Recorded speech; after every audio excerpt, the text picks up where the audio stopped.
Hello everyone and welcome back to the channel.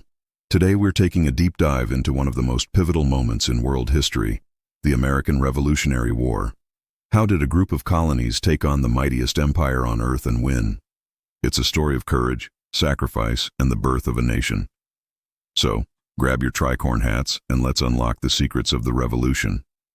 It all started long before the first shots were fired. Imagine this. You're living in the American colonies in the mid-1700s. You've built a life here far from England, but you're still considered a British subject. Suddenly, the British government, buried in debt from the French and Indian War, decides you need to pay up.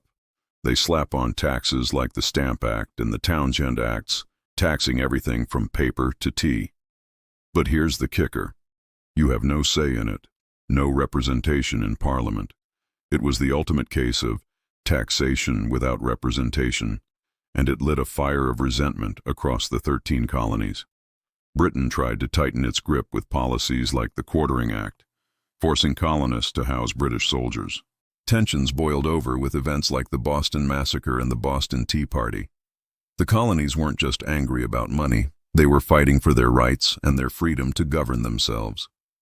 This growing divide set the stage for an inevitable clash. The spark finally ignited on a spring morning, April 19, 1775. British troops marched from Boston to Lexington and Concord. Their mission: to seize a colonial weapons cache and arrest rebel leaders.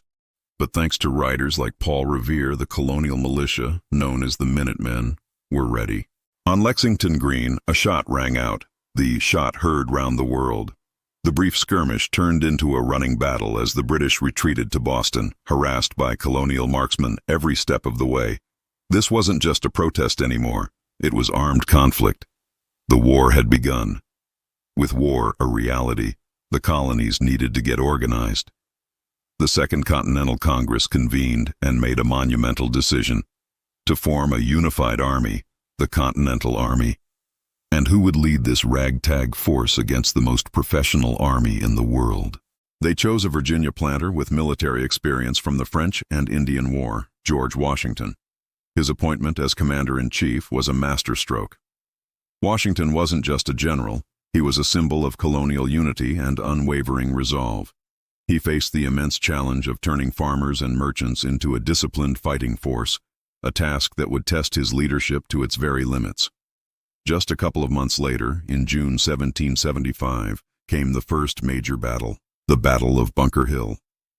Well, technically it was mostly fought on Breed's Hill, but the name stuck.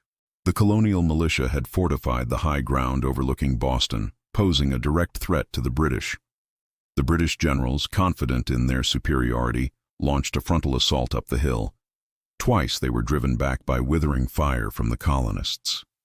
The American commander famously ordered, "Don't fire until you see the whites of their eyes," to conserve precious ammunition. The British eventually took the hill on their third attempt, but at a staggering cost. They suffered over 1,000 casualties. Bunker Hill was a tactical loss for the Americans, but it was a massive psychological victory. It proved that the colonial militia could stand up to the best of the British Army. It sent a clear message to London. This would be no quick and easy rebellion to crush. Even with the war underway, many colonists still hoped for a peaceful resolution. But as 1775 turned into 1776, the calls for a complete break from Britain grew louder, fueled by influential writings like Thomas Paine's Common Sense. Finally, on July 4, 1776, the Continental Congress took the ultimate step. They adopted the Declaration of Independence. Penned primarily by Thomas Jefferson, this document was more than just a declaration of war. It was a revolutionary statement of human rights, declaring that all men are created equal, with rights to life, liberty, and the pursuit of happiness. It laid out a list of grievances against King George III and boldly proclaimed that the 13 colonies were now free and independent states. There was no turning back. The fight was no longer about fair treatment. It was about creating an entirely new nation. The early years of the war were tough for the Continental Army. Washington's forces were pushed out of New York and faced a series of defeats, but then came the turning point. In the fall of 1777, British General John Burgoyne led an army down from Canada, hoping to cut New England off from the other colonies. But his plan went disastrously wrong.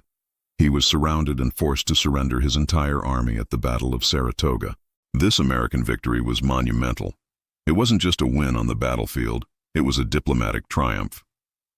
It convinced France, Britain's old rival, that the Americans actually had a chance to win.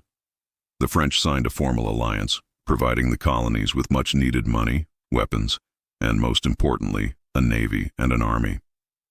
The war was now a global conflict, and the odds were beginning to shift in America's favor.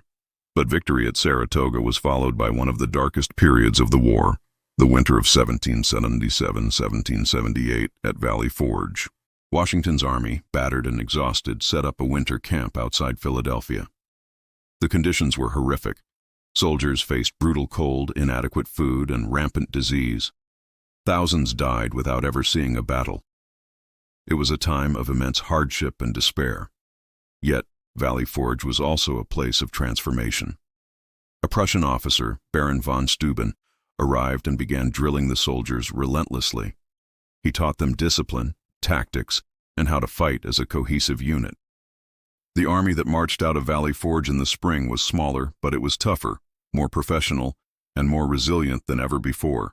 They had survived their greatest trial and emerged as a true fighting force. After the French entry, the British shifted their strategy, focusing their efforts on the southern colonies. They hoped to rally loyalist support and conquer the colonies from the south up. At first, the plan seemed to work. They captured Savannah and Charleston, and the Continental Army suffered major defeats, but the British underestimated the tenacity of the Southern patriots. Instead of conventional battles, the war in the South became a brutal guerrilla campaign. American leaders like Francis Marion, the Swamp Fox, and Nathaniel Greene led hit-and-run attacks, wearing down the British forces, disrupting their supply lines, and preventing them from ever gaining full control of the countryside. This relentless campaign of attrition bled the British Army dry and set the stage for the final act of the war. That final act took place in the fall of 1781 in a small Virginia port town called Yorktown. The British General Cornwallis had marched his army to Yorktown, expecting to be resupplied or evacuated by the Royal Navy. But it was a fatal miscalculation. In a brilliant move, Washington and his French allies secretly marched their combined army south from New York. At the same time, the French Navy sailed into the Chesapeake Bay, blocking the British fleet from reaching Cornwallis. The trap was sprung. Cornwallis and his army were surrounded on land and cut off by sea. The Allied forces laid siege to Yorktown, bombarding the British positions relentlessly.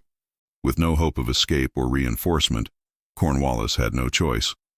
On October 19, 1781, he surrendered his entire army. The world watched in shock as the British Army Band reportedly played "The World Turn It Upside Down." The fighting was effectively over. America had won. While the guns fell silent after Yorktown, the war wasn't officially over until the diplomats had their say. It took 2 more years of negotiations in Paris. American delegates, including Benjamin Franklin, John Adams, and John Jay, secured an incredible deal. The Treaty of Paris, signed in 1783, formally recognized the United States of America as an independent nation. It granted the new country vast territory, stretching all the way to the Mississippi River. The British Empire had lost its most valuable colonies, and a new republic, founded on the principles of liberty and self-government, was born. The Revolutionary War was more than just a military victory. It was the successful culmination of a radical idea that ordinary people could defy a king and create their own destiny. And that's the incredible story of how America won its independence. From the first protests over taxes to the final surrender at Yorktown, it was a long and arduous journey filled with moments of both despair and triumph. It is a testament to the power of ideas and the courage of those who are willing to fight for them. What part of the revolution do you find most fascinating? Let me know in the comments below. Thanks so much for watching, and if you enjoyed this journey through history, don't forget to like, subscribe, and hit that notification bell for more. We'll see you in the next video.